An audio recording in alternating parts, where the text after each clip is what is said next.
How's it going, everybody?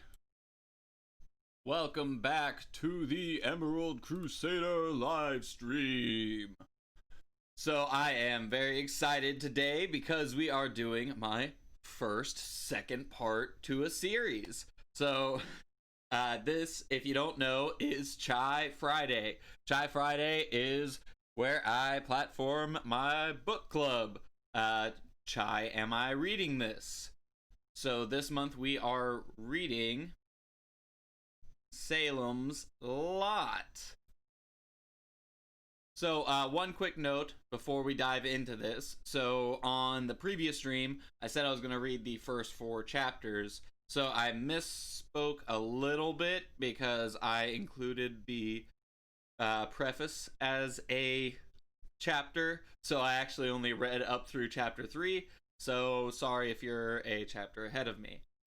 Also, with that being said, the reason why I started this book club is because I am very dyslexic. I am a slow reader, and so this was kind of part of a New Year's goal to try and read more and get some more books under my belt, as I feel like I'm lacking there. So if you are a slow reader like me, or if you just don't have a lot of time to but squeeze in like maybe 3 or 4 chapters in a week, then this is the book club for you. So with that said, we are reading Salem's Lot. So we are going to be talking about Salem's Lot from the preface up through chapter 3 of part 1. So with that said, let's just do a little bit of discussion about what happened in these chapters, just in case you didn't read it and you're just tuning in. Let me give a brief plot summary. That said, spoiler alerts. This is a book club. I anticipate you have read these parts if you're coming to hear me talk about them. So, that being said, let's talk about what happened in the preface first. So there's a man and a boy that are unnamed, and that's a general theme in the preface. It seems to be is anonymity. They seem to desire anonymity, as Stephen King gives them anonymity to us. But later we find out that this is Ben Mears, the guy there, and then the kid there is Mark Petrie. Petrie. I haven't heard it out loud, so I'm not sure which way to pronounce it. But they're traveling westward across the country, and Ben gets a newspaper as he goes because this is back in the 70s. So that's the only way to get the news for those of you who don't know and were born with social media already being a thing. That's how people got news back in the day. So he kept on looking for news of, you guessed it, small town Maine, Salem's Lot, or Jerusalem's Lot, as it's actually called. The locals just call it Salem's Lot. Ben is a novelist and is working on a book, though the publishing company isn't really interested in they're interested in it, but they're not willing to give him money for his brainstorm, so he has to continue writing about it. Mark is having a rough go. He seems to be very traumatized by something. We're not exactly sure by what yet. Ben finally gets a offer on his publication while they're living in a small town in California, just off the border of Mexico. And as soon as he gets an offer and I think $12,000 check, then they hop the border into Mexico. So Salem is in Massachusetts, and they're in a small town in California, close to Mexico. So they're clearly trying to get as far away from something in Maine as they possibly can, in a car at least. They cross the border into Mexico, and he stays on the lookout for something in Maine, and they start to attend a church where it seems that they both start to trust a particular father there. Also, I won't gripe too much because he wrote it a long time ago. But you have I found a movie cliche in an old Stephen King book where they give us a lot of exposition in a newspaper story. But this also goes to set a huge difference in tone, which we'll talk about after the plot summary. But the he finally finds a newspaper that does discuss Salem's Lot, and this has them scared out of their wits. They're very afraid. So they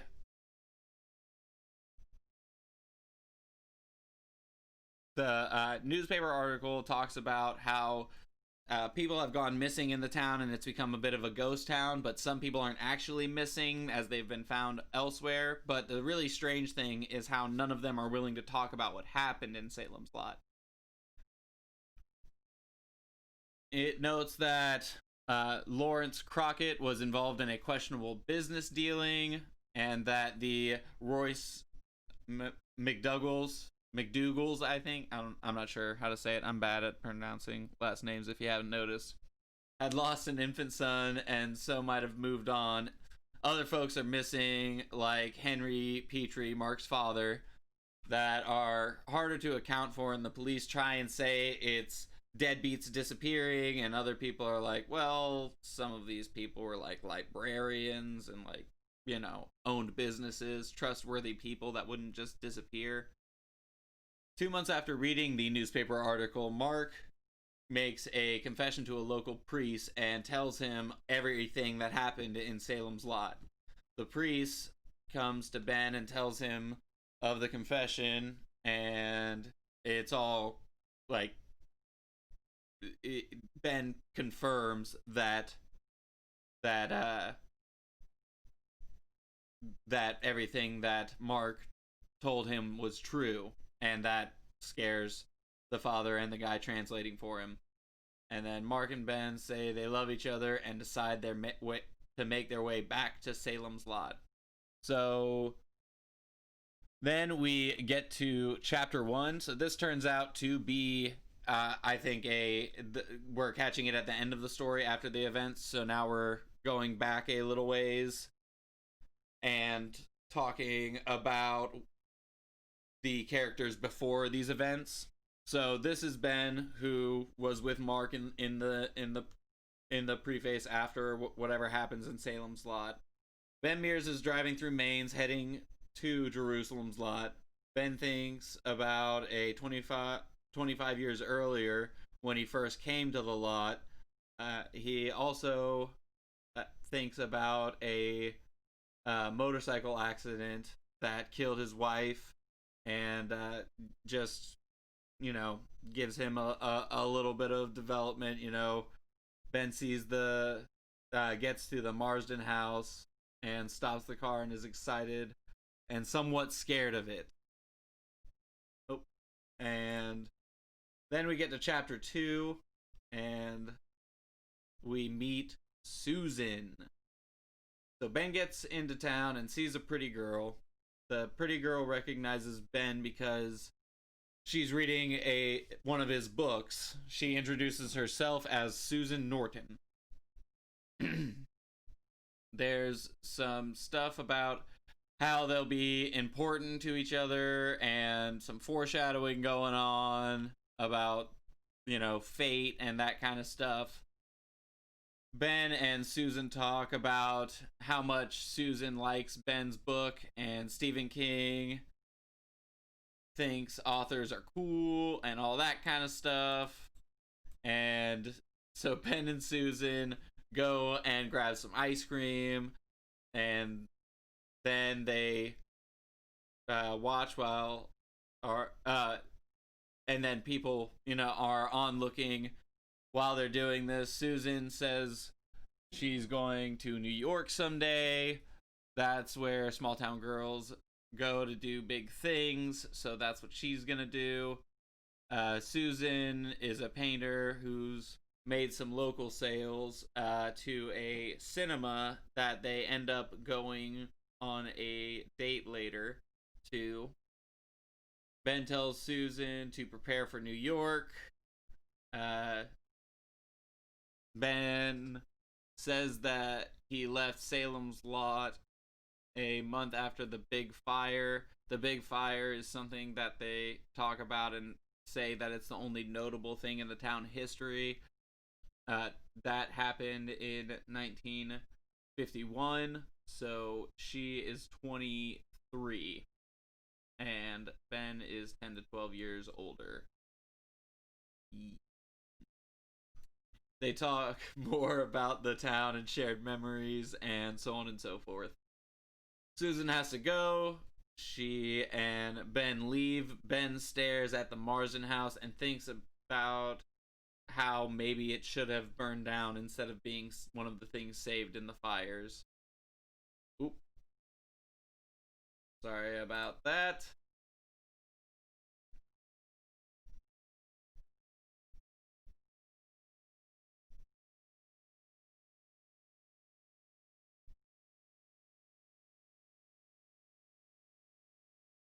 I'm sorry, I lost my place.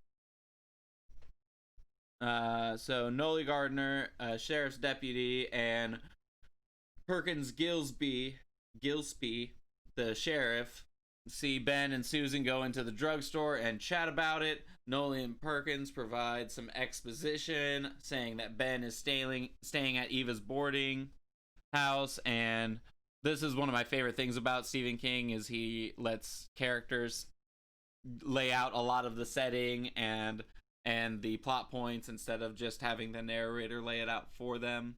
But he does it through like really good, engaging conversation. The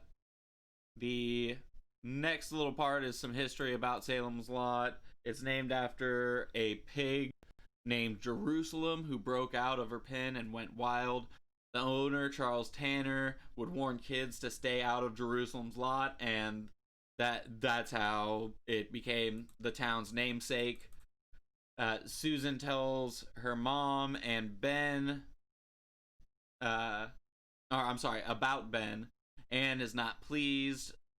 She likes the guy that she's not officially exclusively seeing, but has been dating, a guy named Floyd Tibbets, and is worried about Ben will be bad for Susan.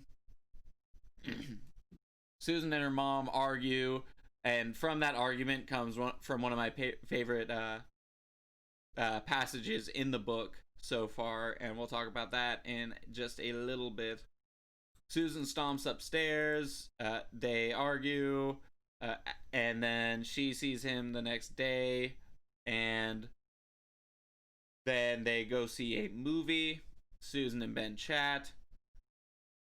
Ben says he couldn't rent the Marsden house out because it has been sold, and Susan thinks he's nutty for wanting to stay there in the first place.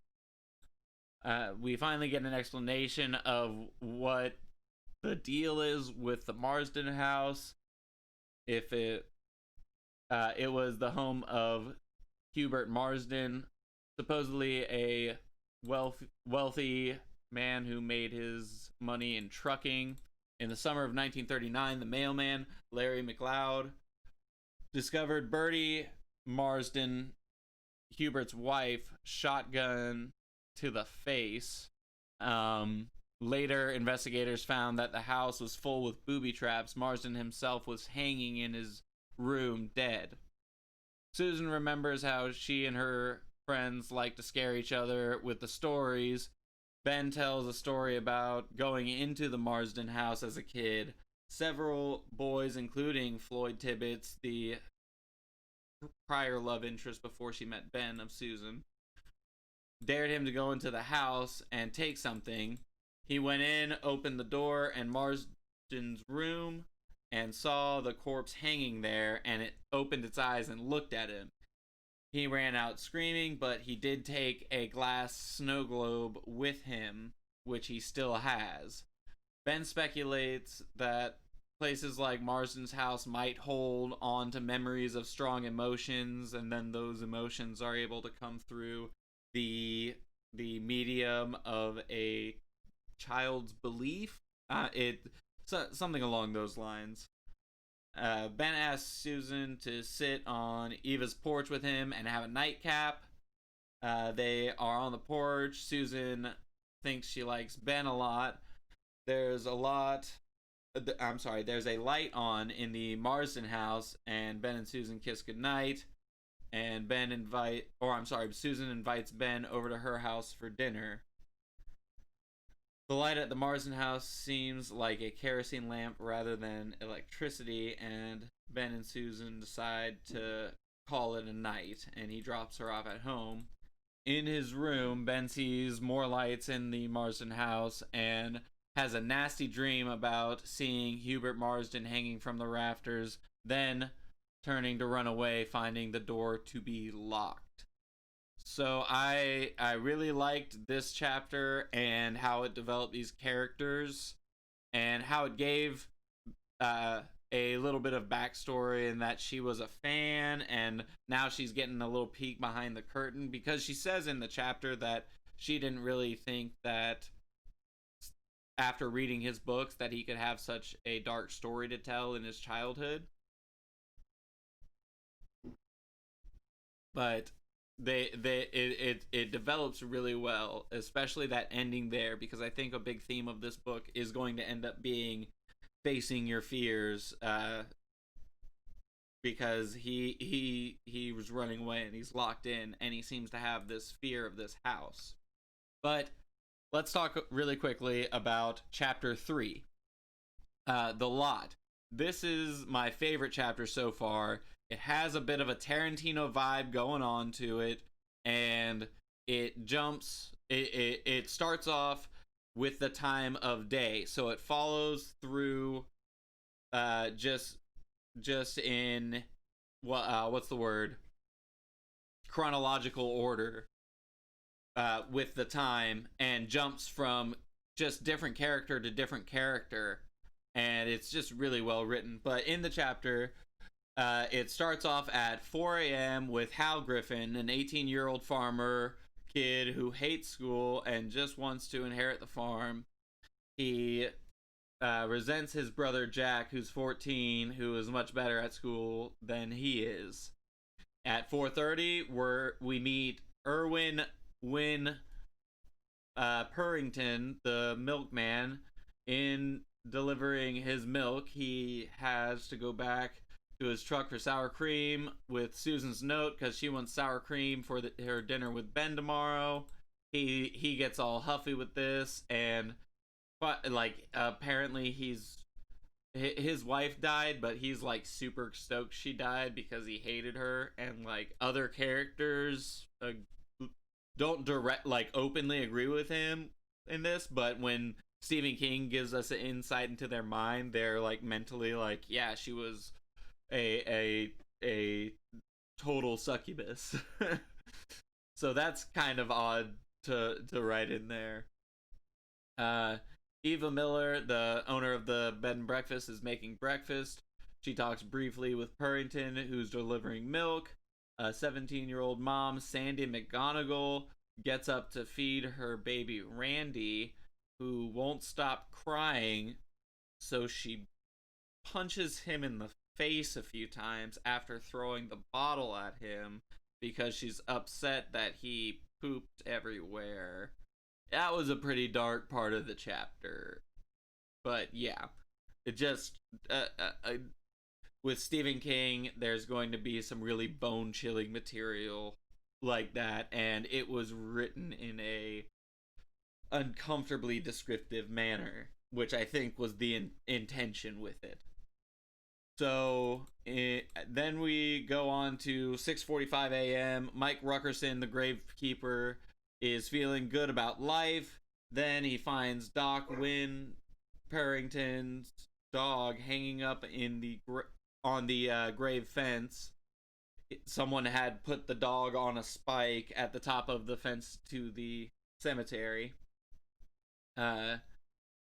His day was ruined, especially since he knows that Wynn will be devastated. This is the beginning of much madness and foreshadows what else is going, just some other things that are going to happen a little later. 8 a.m. a bus driver named Charlie Rhodes who loves tormenting kids through direct discipline, uh, kicks a couple kids off of his bus to keep them in line because, quote, the kids that weren't disciplined in 58 are the kids that pissed on the flag in 68. So that's that character. He's willing to make kids walk 2 miles in the snow if they so much as just talk on his bus. Then at 9 a.m. we meet Weasel Craig, who is a drunk in Eva's boarding house. He wakes up and thinks about how he used to sleep with Eva and only works odd jobs for her now. He remembers how Eva's husband Ralph had helped save the mill after the Great Fire. Then, a few years later, while showing prospective buyers around, Ralph had fallen into the machinery and died. Eek. Ed starts doing some odd jobs while thinking about some spicy memories from him and Eva's past. Then we move on to 10 a.m. It's recess time at the elementary school where Richie Bodden plans to stomp the new kid named Mark Petrie, who, again, is the kid that we met from the beginning that confessed some sort of events to the priest about Salem's lot. Instead, Petrie dodges, gets on Bodden's back, and gets him to eat dirt and cry uncle. You sort of feel a little bad for Richie here, but also he had it coming because, you know, he came charging at Mark and calling him some homosexual slurs, or rather say homophobic slurs. Then we move on to 11 a.m. Out at the town dump, Dud Rogers is setting a fire and shooting rats and just loving it. This is one of the interesting parts of the sections that we've read so far, because it's oh, hey, I didn't see you there, Pache. How's it going? Sorry, I had my notes over the chat. But yeah, so this guy is really creepy. He is just calls city people really derogatory slurs and stuff like that, and also relishes in shooting rats with his 22 as he burns stuff at the dump. Just a really odd character there that I think is going to end up being a minor antagonist and some subplots coming up soon. Then at 12 a.m. we meet Lawrence Crockett, who in the preface was the one that made the shady business deal from the article, and he meets RT, or Richard Throckett Straker, and makes a business deal with him after a really creepy exchange. Crockett thinks about Straker for a year without hearing anything from him. Then he bought a laundromat and the old Marsden house from him on the behalf of his partner Kirk Barlow. He paid $1, and in exchange he tells Crockett that he has to keep quiet about his deal or else he will, quote, ruin him. And it's really kind of he just says it with no irony. So Crockett took it as a serious threat. And then he also has to pretty much do whatever they need him to do as far as renovations go on the Marsden house. Basically, he's at their beck and call. And so Crockett agrees because he's greedy, but he's not entirely happy about it. He feels things are going to go badly, and he's right. I mean, as we discussed last Friday, it's a story about vampires after all. So Crockett, back in the present, chats with Parkins Gillespie, the sheriff, who wants to know what the new folk in Marston House are like. But Crockett doesn't tell him much, and he should have been like, that dude was super creepy, because the sheriff might have been able to help him later in the story, but I feel like he's just going to be a Weasley character for the rest of the story. And then at 1 p.m. we are with Susan again, who's at the beauty shop with Babs and Hal and Jack's older sister. Then at 3 p.m. we're with Bonnie Sawyer, and she's cheating on her husband, Reggie, who's a car mechanic, with a telephone repair man named Corey Bryant. Then at 4, we're back with Ben, who's been riding all day. He sees a car at the Marsden's house in the driveway and is a little freaked out. And then you get to 5 p.m. and the novel introduces Matthew Burke, an English teacher who is happy with his job, although not really loved by his students, or he's kind of a pushover, so he never became an administrator. He thinks about the school play he's organizing and sees that the Marsden house is occupied and the shutters, and he's mildly disturbed by someone occupying that house, because no one's lived there since the murder-suicide that happened there. At 6 p.m., Ben rings the doorbell at Norton's house. Susan tells her dad, Bill, not to razz him.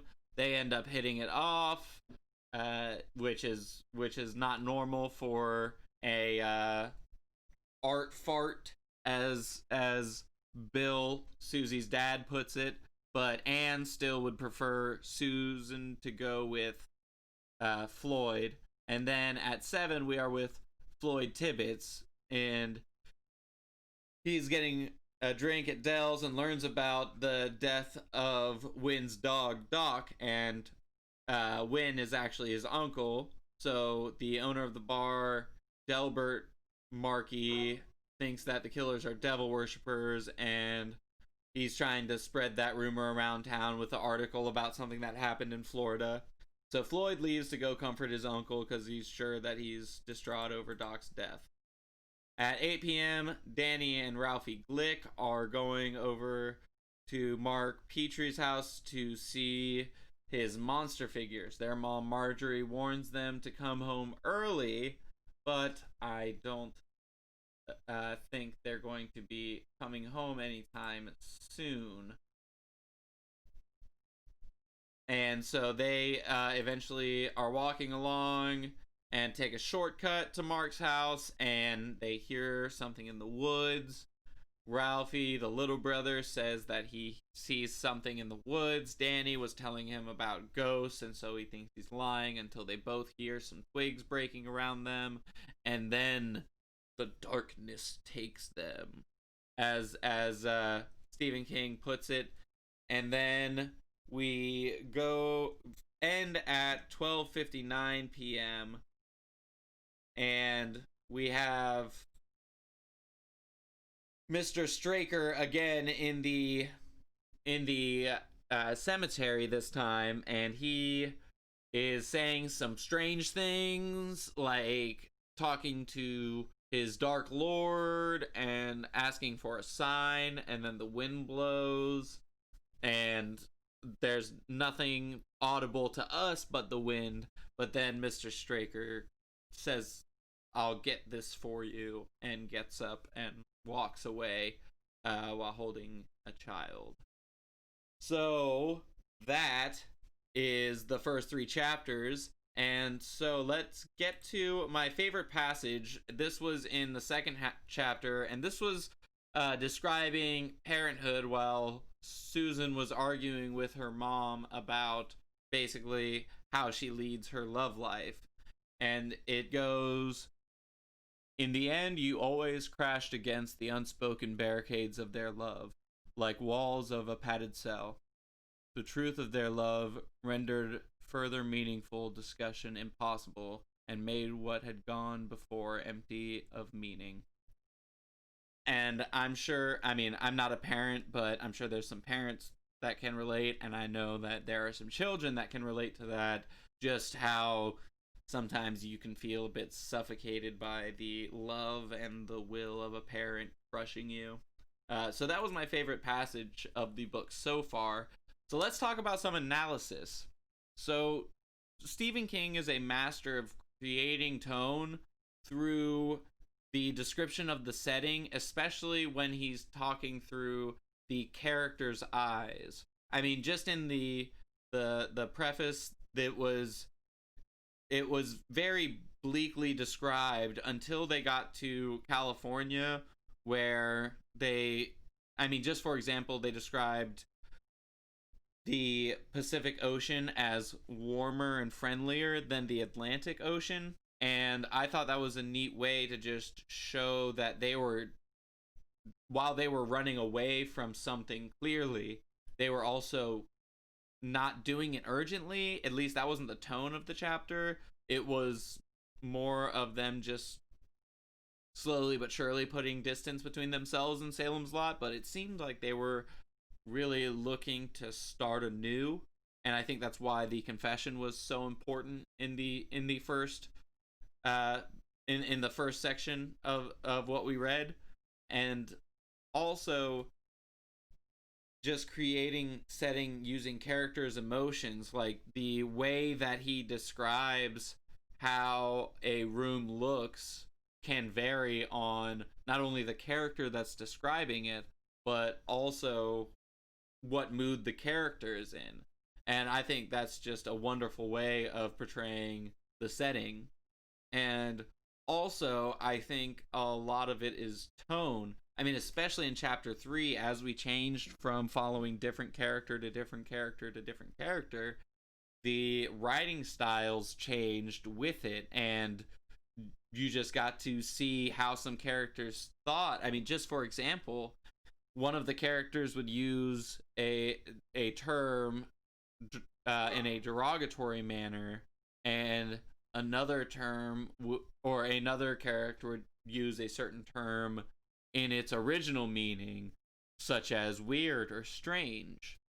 So I think that is just such a wonderful way of writing, and I wish that I had read more Stephen King sooner, because as slow as I read, I couldn't put the book down. So let's get to some predictions. So I predict that facing fear is going to be huge in this, just because of the story from Ben and how scared he was in the Marsden house when he was a boy, and stealing the snow globe and seeing the body there. And now it seems that a new evil has moved into the Marsden house, and it also seems like, just from what we know when we read that Stephen King wanted to combine Dracula with those old style graphic detective novels that he used to read, we kind of see a pattern in characters, and we see a Dracula character moving in with his henchmen going around and doing his bidding, and we also see a Mina character in Susan. And so I have a feeling that Ben is going to have to go back to that house and face some sort of terrifying fear and overcome it, like he didn't get a chance to as a boy when he ran away, and also in his dream he ends up locked in there with it. So I think that there's a good chance that he is going to have to face it. So with that said, that is Shy Friday numero 2. And so next Friday we're going to be finishing up part 1 with chapters 4, 5, 6, and 7, and talking about those. And so if you like this, and if you like Stephen King Salem's Lot, read those. Hey, Dino BX, or Dion, I'm sorry, I'm dyslexic and I can't read. That's why I'm doing this book club thing. What's going on, man? Or woman, or whatever you identify as. Doing all right this evening?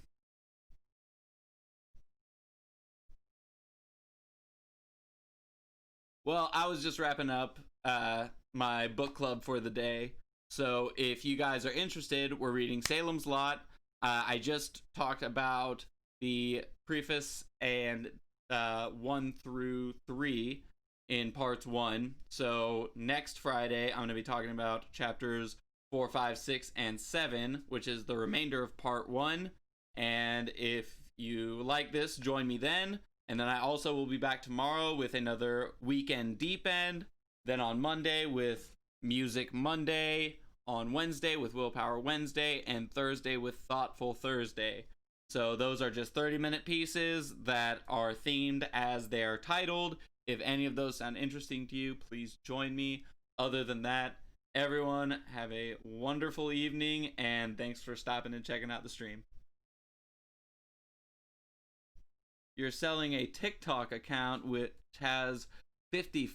How much are you selling it for? Get out of town. Because I could use 50K followers. Oh, wait. Hold on. Let me just do one thing really quick.